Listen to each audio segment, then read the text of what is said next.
Yo, welcome to Our Name Is This Later. I'm your host, Chef Shem. Man, that felt amazing. Hold on.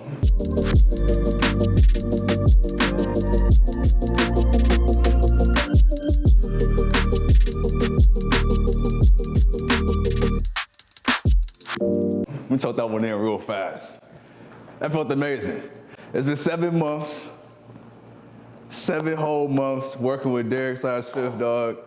Shout out to you, man, for even keeping this a secret for so long. It's only a few that really know about it. Shout out to the special guests. But man, it's been a long time coming. My whole new project is finally here. I can't believe it. Our Name Is This Later is pretty much about a show about me, the host, and the special guest cooking the recipe on the fly. And it's pretty much up to us if we're gonna fail or we're gonna get it right. And at the end of the day, hopefully we ain't gotta call DoorDash, no Uber. So we good. The first guest that we'll ever have on the show, Brian Jones, one hell of a producer / engineer, especially an engineer for Royster 5'9", native of Detroit. So welcome Brian Jones, yo. First off, how are you, man? I'm good, man. Appreciate you having me on. Hey, man. Listen, I don't know if you ever been a part of a cooking show, because I sure haven't. I'm letting you know right now. I have not. So it was my first time. Anxiety, nervous, all of that running through me. But it's okay. It's cool. Today, I kept it a secret. You don't really know we're gonna make it, so it's okay. We're gonna do a mango teriyaki, a mango teriyaki stir fry with jasmine rice, lemongrass, and ginger. Then we're gonna go ahead and just throw it in with vegetables and obviously the Argentinian shrimp. Marinated, ginger, onions, garlic, a little bit of oyster sauce, water, lemon, and that's pretty much it, yo. So we're gonna probably top it off with pickled onions that I marinated with vinegar, sugar, bay leaves, black peppercorn, and a little bit of allspice, and then we'll be set. So first off, we ain't never done this before, so what do you think we should do first? I think we should get the shrimp out the way. Get the shrimp out the way? I think it'd probably be better hot at the end. Yeah. Get the sides out the way. You can decide, okay. So sides, we can do the starch, which is the jasmine rice. Jasmine rice, if nobody really knows, is pretty much a 1-in-1 ratio. Jasmine rice is very soft and delicate, so with that being said, it's not like regular rice, like white and brown. It's very, very delicate. It's very, very, very hard to to really mess up. Honestly, it's easy but hard. Me, it's 2 things I'm bad at: rice and polenta. Hey, listen, jasmine rice, any rice, is disrespectful to my life. Downright disrespectful. Polenta, honestly, it's honestly worse than that. So What's polenta? Polenta is pretty much, so you ever had grits? Yeah. So it's kind of like that, but it's yellow and it's a lot thicker than grits. So one day I might have that on here, but honestly, we're gonna stay away from that one as long as we possibly can, because I'm not bringing polenta on this show. So without further ado, man, what we're gonna probably do is do the sauce first. That way we can have it on ice. So as soon as we need it, heat it back up, that's cool. Then after that, we can probably go straight to the jasmine rice. So over here, we have the whole setup for teriyaki sauce. So we have brown sugar. You can use water. I'm gonna use pineapple juice so it gives you more of a flavor to it. Then we have soy sauce, and we have literally bird-mixed mango. So what I did was blend it up in a blender, Vitamix, whatever you want to use. You put a chinois strainer with a, can't even get the name. Dang, I'm sick. Spoon, ladle, there it is, ladle. Chinois, throw it in there, let it sit, and then it should come out pureed, as you can see. You want to taste it, you can. Sure. Go ahead. The straight mango. Banging. Banging. So this is the base for the sauce. Yeah. So first, whenever you're doing any type of sauce or any type of rice, the first thing you want to do with the sauce is if you have anything that's like super small, minced, whatever, you want to throw that in there first. Like whatever you have that's like onions, garlic, ginger, you're gonna pretty much throw all that first. You're gonna get a nice saute just so you can have like the aromatics out, get everything out the way. And then you're gonna go ahead and throw in the mango first. Then you wanna throw in the juice. Let that simmer a little bit, boil up first, then simmer. And then you're gonna go ahead, throw in the soy sauce. It's gonna be you don't want to be super thick, but you want to be a good level in a sense. And so when we're doing that, teriyaki you want it to be very, very thick. It's not like soy sauce. Teriyaki is very, very thick, so you want to go ahead and use a slurry. A slurry is a mix of cornstarch and water. Usually 1-to-1 ratio too, but it really doesn't really matter as long as it's thick. You don't want to put too much with the cornstarch slurry because it has a habit of literally turning anything that's darker colored into a cream. You don't want that. Unless you're making a cream sauce with Alfredo sauce, it's cool because you're not gonna really see the difference. But today you're making a teriyaki sauce, it's gonna be like a yellow-orange like color to it. So it's gonna definitely turn that into like a super like cream yellow. We don't want that. So wait till this heats up. We're gonna pretty much see what it's looking like. Throw a little bit of oil over here. Now, what kind of oil is this here? This is vegetable oil. You got 2 types of oil today. We got vegetable oil, canola, and then you have sesame oil. You really just want to go ahead and get all the flavors in there for this. So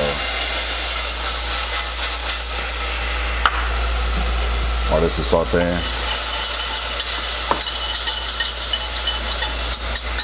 I'm gonna add a little bit more garlic in there.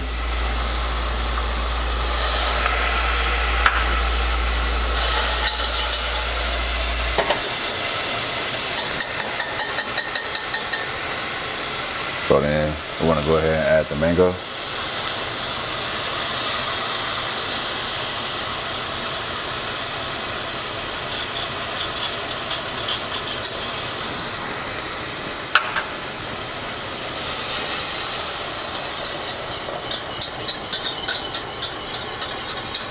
And then we're going to go ahead and throw the pineapple juice. Once you do that, you want to just keep stirring, making sure that it's not burnt at the very, very bottom. Because once it's burnt, it's over with. The whole thing is pretty much dead. So you want to just keep stirring this.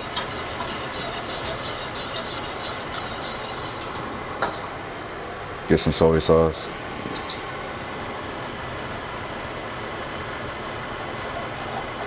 So the thing about soy sauce is very, very salty. So a teriyaki, we want it to be we want it to be sweet, but not too salty. Right. So you see it turning colors with the mango and the soy sauce we just added. And it's a little bit loose, so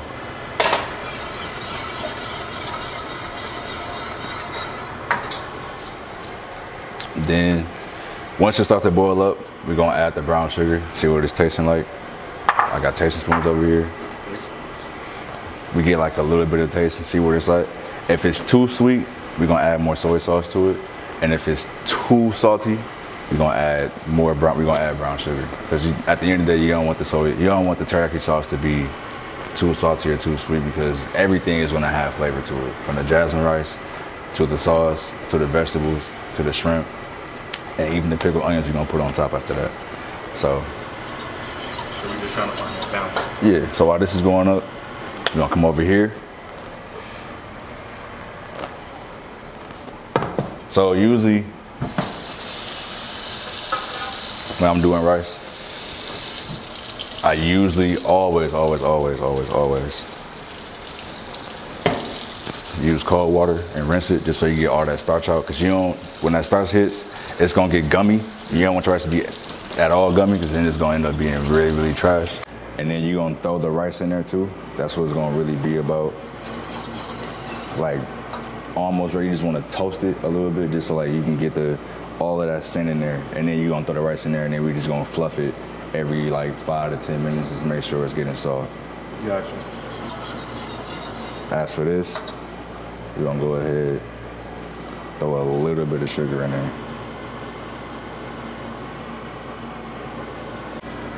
Taste the sauce and see where it's at.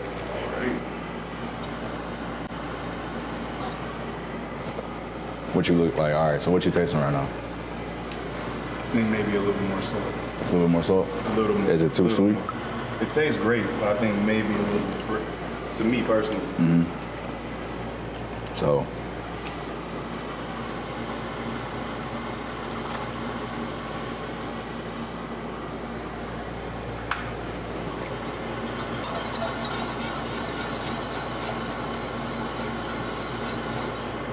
Go ahead and grab one more, and then we're gonna taste it together and see where it's at.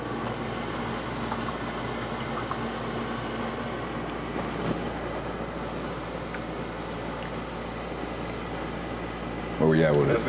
That's it. Right Yeah. That came out great. So you're toasting the rice. Usually I've only ever seen it boiled, so Yeah. what's the difference like when you're toasting it? So when you're toasting it with the aromatics, you're literally just tossing it around just to make sure you get that scent and that flavor of whatever you're putting in there. Mm-hmm. You're not really burning it. You're really just making sure that it's getting a nice little toss around. So this is how we're cooking it, or you're gonna also boil it? You're gonna boil it. That's how you're gonna cook it. Gotcha. It's always a 1-to-1 ratio. It's never 1-to-2. You make it 1-to-2, it's gonna get really, really soggy, and it's gonna get mushy. That's not what you want. Because basmati rice is sticky. It's almost like that, but it's more soft and delicate. Other rices are 1-to-2.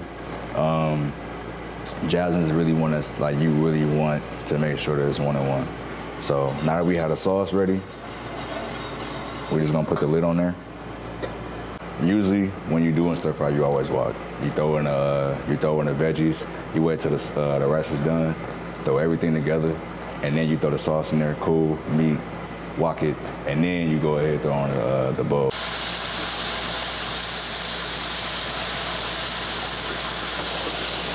with the vegetables, we cooking them down, or like we kind of leaving like a little bit of stiffness to it? Like We're gonna cook them down a little bit. We're not gonna really like get too stiff with it.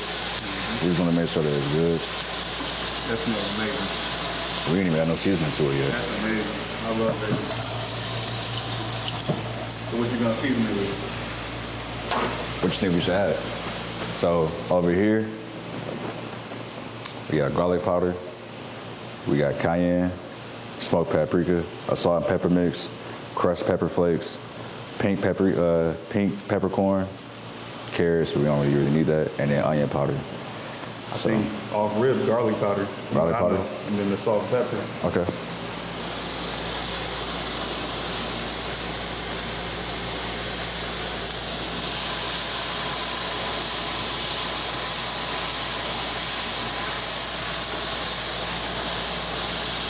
How do you figure out in your mind like how much to season? You usually just know, but mainly it's just taste. Like with anything, it's always taste. Like, you know, the thing about salt, you can always put it in, but you can't take it out. So you gotta make sure that whenever you salt it in with pepper or anything, that it's the right amount. So like, you don't want to be too salty, especially with garlic. It's gonna be salty a little bit, but we want to make sure that it's not. Also, like, I prefer everybody should have a salt and pepper mix in their home because it's the easiest way to season anything. Salt is just a straight, direct way, but adding the salt and pepper mix to anything is always preferred, whether it's chicken, beef, lamb, fish. It's always an easier way to just get a salt and pepper mix and get it going. So, you wanna go ahead and just taste one? What we want? Try the broccoli.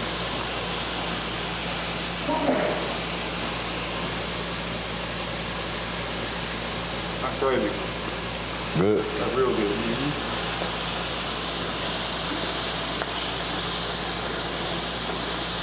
So now, the easiest way to make you do anything in the kitchen, bro, clean as you go, and you'll never have a problem for real, for real. So this is kind of like similar to music, like you say, taste is everything. Like you go off taste, so just going off how it sounds. Like if it sounds right, it is right. That's kind of like a saying in music, especially like in mixing. Yeah. Because you can spend hours trying to perfect something, but once it sounds right, it is right. Yeah, so like it's this literally the same thing, yo. Like we talked about this so many times, but like the thing I find most like interesting with food and music is that one, they two of the greatest conversation pieces ever.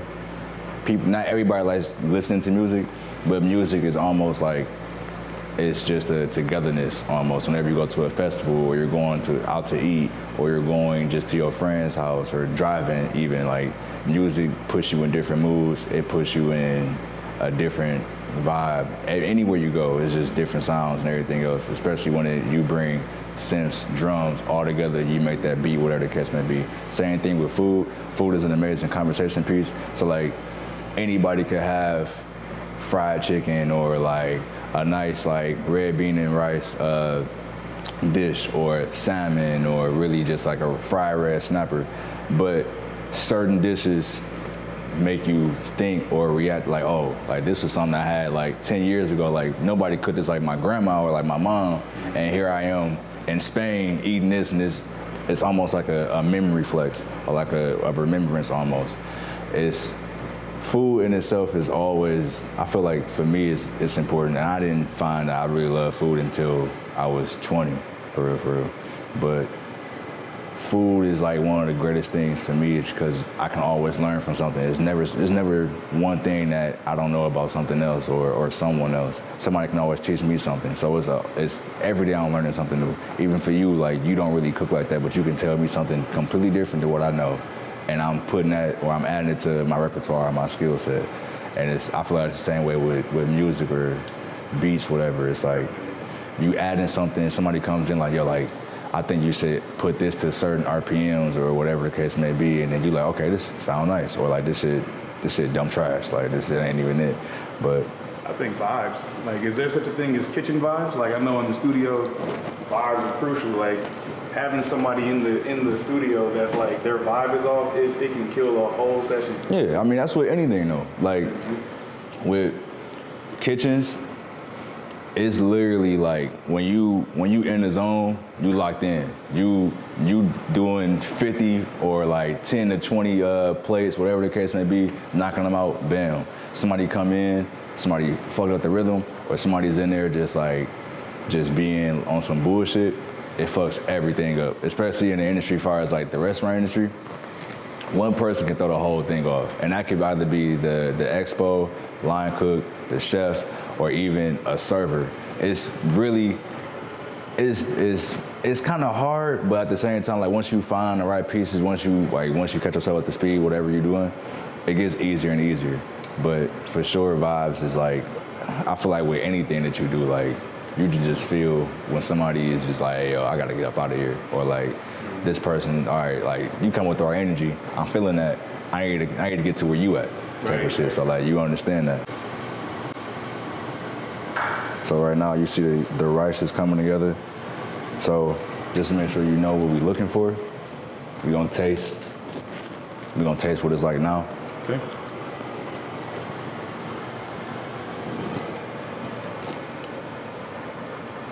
It's good, it's soft, but it's not there yet. Mm-hmm. And you also taste the lemongrass and the ginger. Definitely, it's all popping through, for sure. So for me, I'm trash at rice. So I can't tell. It tastes good to me. I'm about to find out in about 10 to 15 minutes. Because I'm telling you right now, I don't know. I'm starting to taste something I don't want to taste. No, we're gonna see. Pasta is different from rice, because with pasta, it depends on the noodle, but you can automatically tell when it's overcooked immediately. Like if you see like the starch or like the noodle looking real like pull apart, or like it's looking real like grainy-ish, it's overcooked. Like you know when the noodles are undercooked because you can feel it. Pasta is a very filling food, so you want to make sure that you're always trying to figure out like if it's cooked or not. Like if you really got it, you can just eyeball it and be like, all right, this is good. Or like some like old-fashioned people really just, the pasta ready, throw that bitch in the back of the wall, and if it's thick, it's good. If it don't, it's not ready yet. Okay, yeah, I think I heard that before. So that's not the same philosophy with rice. It's different. Rice is the same kinda, but rice is, once again, it's so easy to fuck it up. Like it's like the most one of the simplest dishes to make, but it's so easy to fuck it up because if you ain't got a rice cooker, it's not gonna do the same thing.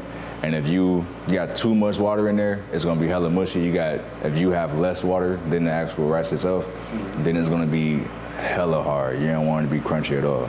So like, it's get in there, we gonna find out. So I think what's next, we got the salt. We have the veggies kind of like a little bit sauteed. They're not all the way cooked, but they're there. So now I think we're gonna do the shrimp first. The shrimp last. So we're gonna drain all of this out. Also, please, I don't know which one I'm looking at, but please, when you putting it in pasta, take the damn tails off. I'm tired of seeing the plates. I'm tired of seeing parsley on the food. It don't need to be on anything. I'm tired of y'all just fucking shit up. You know how like the most simplest things ain't gotta be fucked up, man. And I don't think nobody want no damn tails in their damn pasta. Cause ain't nobody wanna see that. Nobody wanna see that, fam. Let it go. And parsley, let that go too. Cause it needs to be gone. Honestly, if I would burn them. I'll burn all bushels down, off top. Chicken and waffles, they putting fucking parsley on them bitches, bro. No, what's the philosophy behind? There is no philosophy. It's let the parsley go. Hey, look, I'm about to make some hoodies, let the parsley go off top. I'm tired of seeing it. I'm tired of it. Ain't no philosophy. I'm trying to think of what parsley even is. I'm a super amateur, like. So parsley is pretty. Like leaves? Yeah, so Okay. it's mainly for garnish, but sometimes when I worked at Oak and Real, we used to use parsley as the garnish too, but we would honestly use it in almost everything as far as like oil, stuff like that. So like one day I might make a parsley oil or I might do a seaweed oil. So like it's different things you can do with parsley, bro, but stop it. Stop it with the parsley on fucking food that don't need to be on there. Thank you. That's all. Hey, yo, thanks for coming to my TED Talk. Off top. This man said stop the cap. Just stop it. It's like fake chefs, so like they put parsley on it to make it look like they're doing something. They put parsley on to make it, to just give it that look, that like, it's just a nice garnish. So you just throw parsley on there to just make it look good. But it don't look good. It don't. So, all right, so I had to get out of character real fast. But, so, you see this, it's starting to get a little bit soft. We don't want, so at the very, very bottom, I seen it's like starting to get a little bit mushy. So we're gonna take this, let it just sit here. We don't wanna overcook it. We don't wanna undercook it. It's looking like it might be nice. I'm eyeballing it. It looks good. So you let the steam do the rest of the work. Yeah. Gotcha. So the only thing about this is that we just want to make sure that it's soft enough, but it's not crunchy. You feel that? That's it. Let that one go. Now, every component, it's very important that everything you cook, it doesn't have to all have a taste or a flavor to it. But if you want to maximize a whole dish, everything must have a taste. Whether it's just salt on vegetables, paprika on shrimp, lemongrass and ginger and jasmine rice, a mango teriyaki sauce. We want to just make sure that there's always something in there in every single one. So what you're gonna do is you can do oil first or shrimp, but I prefer if you're gonna throw the shrimp in there, just throw oil in there. You can do the canola or the sesame oil. I think I'm gonna go sesame. Sesame. So with sesame, it's very, very like earthy, like nutty. So like when you use sesame oil, make sure you use less because it's not like canola where it's a light flavor. With sesame oil, it's very, very strong. So if you're gonna use it, oh yeah, okay. yeah, you can smell it. Yeah. Like so, like when you smell this, you don't smell nothing for real. You smell that, it's strong as hell. Right. So you would use this for the flavor, for what it is. Yeah. So like really, if I'm walking, I'm definitely throwing a little bit of sesame oil so I can get it all on here. But honestly, I wouldn't want to throw sesame oil on there because then it would ruin the flavor of what we got over here with the lemongrass and ginger. It would take away from that scent and that flavor. I don't want to do that. So we should use the canola. yeah, I mean you can use both. Like if you wanna put the sesame oil with the shrimp, that's fine. I don't want to overpower it too much. I think I'm gonna go canola. Okay, that's cool. All right, so just A little bit, yeah. around or yeah, that's cool. center? Yeah. Get your Gordon Ramsay on, bro. Go ahead. Don't say that. I watched plenty of Hell's Kitchen. Now, how much should I be going for? That's good. So like usually with oil, you just want to make sure it's coated. All around. So go ahead and throw your shrimp in there. If I was you, I'd throw a few at a time because it might pop at you. So Okay, I'm gonna throw it a little bit. I should lean away. No, you ain't gotta lean away. No, we good. It ain't popping yet. Yeah, I'm gonna turn this up a little bit so you good. All right. So you do these like one at a time, you do like an arrangement? You don't have to, but you wanna make sure they all spaced out. And then make sure they're not like super touching because it can fuck up everything. Got you. So when you're doing shrimp, usually you cook it until it's like a little bit shrink, and then you let it go. Because sometimes you can overcook shrimp. When it's too small, that's how you know it's overcooked. And it's undercooked, it's gonna look like this. But you want it to be like a nice middle. You know, it shouldn't be too small. Now, is it bad to eat undercooked shrimp? Like you can eat raw shrimp, right? I mean, Would you rather? technically with sushi, yeah. So it's not bad, but you gotta just make sure you know what you're doing when you're doing it. Okay. Now, am I supposed to be seasoning both sides? You don't really have to, cause it's honestly, we're in a cast iron, so that seasoning's gonna still stay there. So when you throw it, it's gonna catch it. So. Now, what do you like? You like to over season a little to compensate for cooking, or? You don't want to over season it only because in this particular dish, everything has flavor. So like one thing can like throw it off. Got you. So. Just want to make sure that they all getting the same action almost. None of them are not the same. Okay, so we walking everything together. Yep. So what we're gonna do? We're gonna walk the vegetables and the meat together, and then at the very end we're gonna throw sauce just so like it gets coated. So like right, you see it. It's not too thick and it's not loose. Crazy. So this pretty much we don't want to get super hot because then it's gonna overcook it. So we're gonna put this right here. Good. We're gonna let that one just sit. I'm making sure, I did not eat. Oh, I haven't ate all day either, so we in the same boat, bro. So we're gonna throw these out here. Actually, you can leave one. So that's what I'm about to do.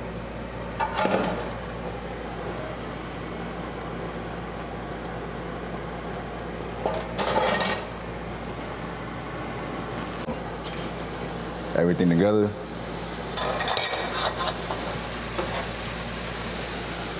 Add a little bit of sauce to it. Not a lot.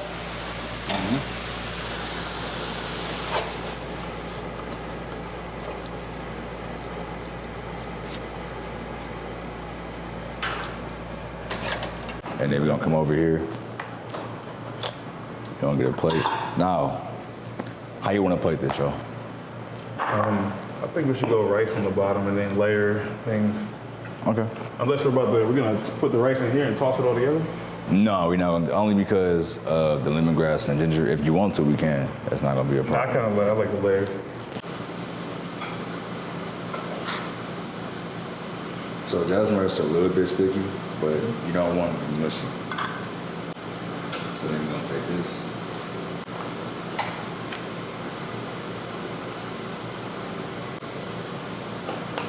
Throw a little bit on top.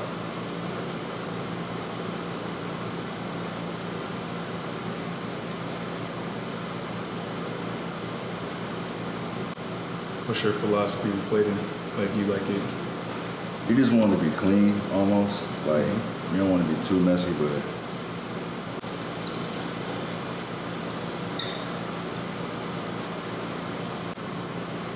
That looks crazy, bro. Wow.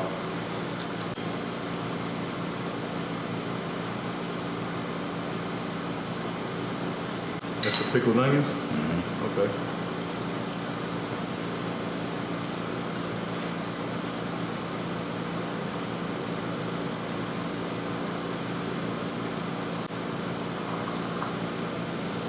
Now, usually when you plating, you want to keep it clean as possible.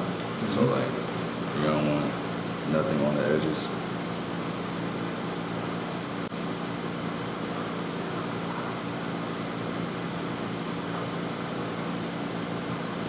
This is where the parsley comes in? I might kill it. But all in all, it's pretty much, you just want to just make it look like it's obviously edible. Make sure there's like flavors in there. Make sure it's colorful. So obviously the pink peppercorn, the pink peppercorn gives it a little bit of like, oh, it's popping. But the pickled onions is in a row. It looks clean. It looks nice.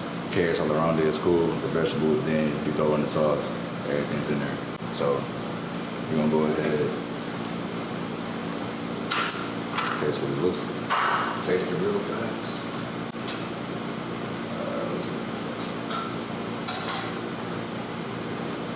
Man, you? Go ahead, go first, man. All right, make sure I get a little of everything.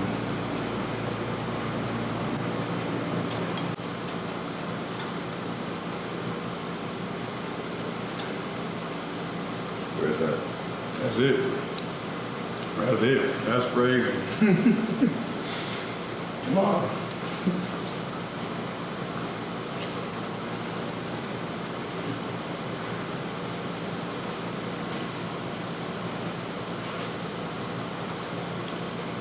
I think you made your first dish, bro. Yeah, I feel like I gotta take credit for this, I'm not gonna lie. This is insane. This is insane. About to tell my girl I can cook now. And this is what it's about, yo. Honestly, we're gonna fuck up. We're gonna fuck up, but at the end of the day, it's just to have fun, man. And also make sure everybody is trying to learn something and not be on some bullshit. You got layers. Everything has its place. I feel like this is just like music. Like you wanna, like when you're mixing a beat or a record, you want everything to have its place and say what it's trying to say. This is amazing. I'll name this dish later. Shrimp stir fry, mango teriyaki. So I mean, Brian, bro, what you thinking about it? First dinner, first episode. How we feeling? Man, amazing. Okay, Amazing. This okay. is spectacular. The flavors, booming. Flavors going crazy. Trust this guy. We playing around, but it's serious. And by serious, I'm really not serious at all. I just want to have fun doing this, man. But honestly, 7 whole months of really just thinking about a whole project that I wanted to do, bringing people together, and then honestly having food as a center project has been like the biggest thing for me. I've had this idea for like maybe a few years now, but to actually put like action behind it, greatest thing ever, yo. So I'll name this dish later. That's it. I'll name this dish later, dog. That's really just it.